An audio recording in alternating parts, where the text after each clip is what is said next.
История костюма – это целая наука, которой занимаются не только этнографы и искусствоведы, но и художники, модельеры, дизайнеры, кинематографисты. Об особенностях башкирского национального костюма рассказывает наш корреспондент Камиль Фаткулин. В Башкирском этнографическом музее национальный костюм – гордость экспозиции.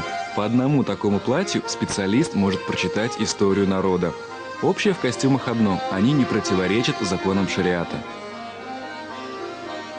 Этот костюм характерен для молодой женщины. Наиболее показательная часть, деталь в этом костюме – это большой платок. Красивый, сейчас у нас девушка покажет. Он отделывался тоже обязательно монетами, чтобы волосы не было видно.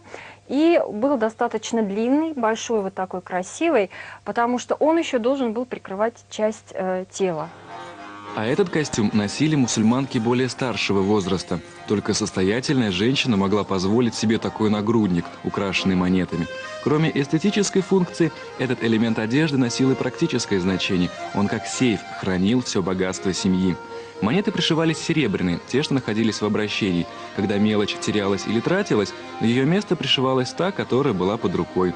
А если муж женщины ездил в хадж, то обязательно привозил из путешествия арабские монеты, которые опять-таки хранились на одежде жены.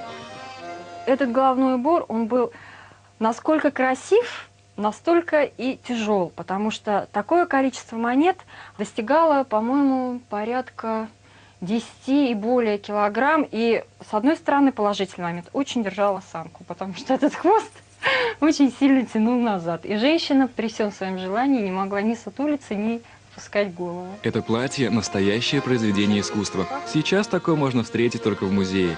Все, конечно, стилизация, потому что настоящий башкирский костюм, что мужской, что женский, он был намного проще, потому что сейчас, конечно, у нас век прогресса, можно сделать все, что угодно. Тогда это все делалось вручную, все очень подолгу, конечно, все тщательно, но тем не менее возможностей было меньше. Еще 10 лет назад Елена Гореева, изучая историю костюма, не могла и подумать, что башкирская традиционная одежда будет так востребована. Сегодня народные костюмы дарят почетным гостям.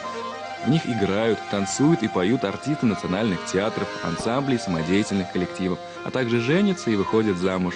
На улицах городов Башкирии среди обычных курток и джинсов всегда можно найти элемент национального костюма – лисью шапку или расписной платок. Камиль Фаткулин, Владимир Рыбаков, телеканал «Россия» из Башкортостана.